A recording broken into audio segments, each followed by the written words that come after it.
नमस्कार, माझं नाव ज्योत्स्ना. आज आपण बनवणार आहोत कारल्याची कुरकुरीत अशी भजी.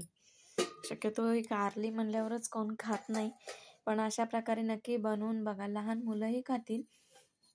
घरात न खाणारी लहान मोठी माणसं जेव्हा कारली म्हणल्यावर नाक मुरडतात, पण अशा प्रकारे बनवून बघा. आवडीने खातील ही भाजी आणि दररोज मागून खातील. तर आपण इथं कारली कवळी कवळी अशी छान हिरवीगार कारली घेतलेली आहेत.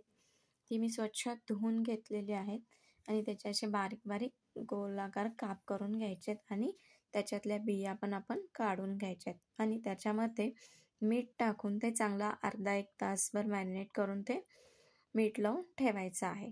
मीठ लावून ठेवल्याच्या नंतर आता बघा 1 तासभर मी ठेवलं होतं.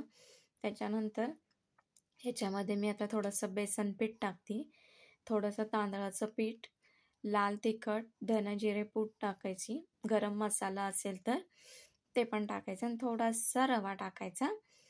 अशा प्रकारे सगळं मिश्रण आपण एकत्रित करून घेऊयात. कोथिंबीर असेल तर ती तुम्ही टाकू शकता. तर अशा प्रकारे सगळं एकजीव करून घ्यायचं आणि हे तेलामध्ये आपण डीप फ्राय पण करू शकतो आणि शॅलो फ्राय पण करू शकतो. आता मी इथं तेलामध्ये छान असं डीप फ्राय करून घेते. जसं तुम्हाला हवं असेल तसं. कोणाला जास्त तेल नको असेल तर तुम्ही जस्ट तव्यावर ते शॅलो फ्राय करून घेऊ शकता. आता इथं माझ्याकडे थोडा वेळ कमी होता, त्यामुळं मी पटकन होण्यासाठी जास्त तेल गरम करून तेलामध्येच पटकन करून घेते.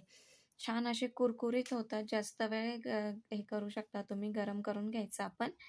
कुरकुरीत झालं की लहान मुलं पण आवडीने खातात आणि आपण याला 1 तासभर मीठ लावून ठेवल्यामुळे याच्यातला पूर्णपणे कडूपणा गेलेला असतो. त्यामुळे याचा कडवटपणा कमी झाल्यामुळं लहान मुलं खातात आवडीने. माझ्या घरीही खातात आवडीने. पहिले खात नव्हती मुलं, कारलं म्हणलं की तोंड जरासं वाकडं करायचं. पण नाही, आता ती खातात.